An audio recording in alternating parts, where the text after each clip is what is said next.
जय श्री राम मित्रों, आपके अपने YouTube चैनल भक्तिरस पर आपका स्वागत है। दोस्तों, रामायण के बारे में ये तो आप सभी जानते ही हैं कि रावण की लंका सोने की बनी थी, पर क्या आप जानते हैं कि लंका सोने की कैसे बनी थी? अगर नहीं तो आज की वीडियो में हम आपको बताएंगे वो कथा कि रावण के पास सोने की लंका कैसे आई। दोस्तों, आपसे निवेदन है कि वीडियो को लाइक और शेयर करना मत भूलिएगा। इसी आशा के साथ चर्चा आरंभ करते हैं। दोस्तों, एक बार की बात है, देवी पार्वती का मन खोह और कंदराओं में रहते हुए ऊब गया। दो नन्हे बच्चे और तरह तरह की असुविधाएं। उन्होंने भगवान शंकर से अपना कष्ट बताया और अनुरोध किया कि अन्य देवताओं की तरह अपने लिए भी एक छोटा सा महल बनवा लेना चाहिए। शंकर जी को उनकी बात जम गई। ब्रह्मांड के सबसे योग्य वास्तुकार विश्वकर्मा महाराज को बुलाया गया। पहले मानचित्र तैयार हुआ, फिर शुभ मुहूर्त में भूमि पूजन के बाद तेज गति से काम शुरू हो गया। महल आखिर शंकर पार्वती का था, कोई मामूली तो होना नहीं था। विशालकाय महल जैसे एक पूरी नगरी, जैसे कला की अनुपम कृति, जैसे पृथ्वी पर स्वर्ग। निर्माता भी मामूली कहाँ थे। विश्वकर्मा ने पूरी शक्ति लगा दी थी अपनी कल्पना को आकार देने में। उनके साथ थे समस्त स्वर्ण राशि के स्वामी कुबेर। बची खुची कमी उन्होंने शिव की इस भव्य निवास स्थली को सोने से मढ़कर पूरी कर दी। तीनों लोकों में जय जयकार होने लगी। एक ऐसी अनुपम नगरी का निर्माण हुआ था जो पृथ्वी पर इससे पहले कहीं नहीं थी। गणेश और कार्तिकेय के आनंद की सीमा नहीं थी। पार्वती फूली नहीं समा रही थी। बस एक ही चिंता थी कि इस अपूर्व महल में गृह प्रवेश की पूजा का काम किसे सौंपा जाए। वो ब्राह्मण भी तो उसी स्तर का होना चाहिए जिस स्तर का महल है। उन्होंने भगवान शंकर से राय ली। बहुत सोच विचार कर भगवान शंकर ने एक नाम सुझाया, महर्षि विश्रवा। समस्त विश्व में ज्ञान, बुद्धि, विवेक और अध्ययन से जिसने तहलका मचाया हुआ था, जो तीनों लोकों में आने जाने की शक्ति रखते थे, जिसने निरंतर तपस्या से अनेक देवताओं को प्रसन्न कर लिया और जिसकी कीर्ति दसों दिशाओं में स्वस्ति फैला रही थी, ऐसे मुनि विश्रवा गृह प्रवेश की पूजा के लिए श्रीलंका से कैलाश पर्वत पर बने इस महल में आमंत्रित किया गया। मुनि ने आना सहर्ष स्वीकार किया और सही समय पर सभी कल्याणकारी शुभ शकुनों और शुभंकर वस्तुओं के साथ वो गृह प्रवेश के हवन के लिए उपस्थित हुआ। गृह प्रवेश की पूजा अलौकिक थी।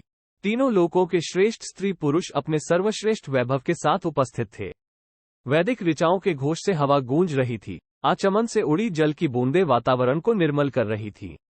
पवित्र होम अग्नि से उठी लपटों में बची खुची कलुषता भस्म हो रही थी।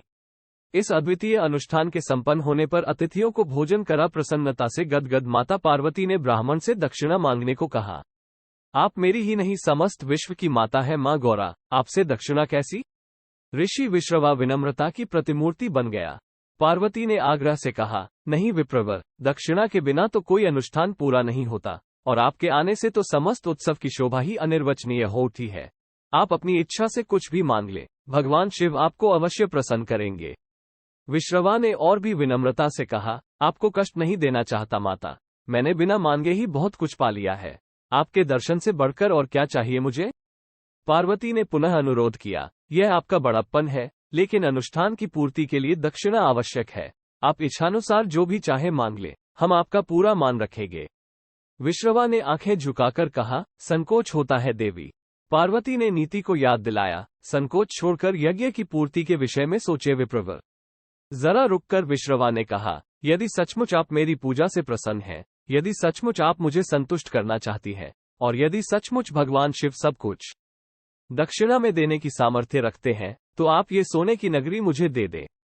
पार्वती एक पल को भौंचक रह गई, लेकिन पास ही शांति से बैठे भगवान शंकर ने अविचलित स्थिर वाणी में कहा, तथास्तु। विश्रवा की खुशी का ठिकाना न रहा। भगवान शिव के अनुरोध पर विश्वकर्मा ने यह नगर कैलाश पर्वत से उठाकर श्रीलंका में स्थापित कर दिया। तब से ही लंका सोने की कहलाई और विश्रवा का कुल दैवी गुणों से नीचे गिरते हुए सांसारिक लिप्सा में डूबता चला गया। पार्वती के मन में फिर किसी महल की इच्छा का उदय नहीं हुआ।